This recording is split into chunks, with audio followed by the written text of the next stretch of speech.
Hi, I'm Matt Welsher and I manage the Upskilling at Work project for Coleg Gwent. My name's David Neese, I'm the Operations Director of Eurocaps. Hi, my name's Gareth Reid, I'm the Operations Manager here at Festive Productions Limited. Upskilling at Work provides commercial training to employers.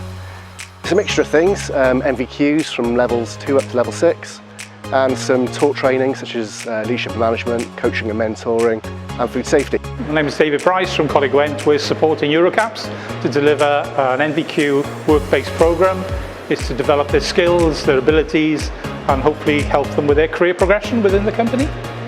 Hi, I'm Liam Jones. I'm working alongside Coleg Gwent and Festive doing MVQ Level 2 in warehousing. I'm Justin Howard. I'm an assistant supervisor in the warehouse. I'm looking forward to doing the Level 2 Leadership and Management course with Coleg Gwent. My name's Paul Adams, I go for the Level 2 Coleg Gwent Leadership. I got in touch with Coleg Gwent about running some sort of leadership course for them due to the amount of supervisors, assistant supervisors and team leaders I've got here in the business. We're also using the local college to upskill our staff and putting a number of engineers and a number of our machine operators onto formal qualifications to upskill and then move on to higher levels within the organisation.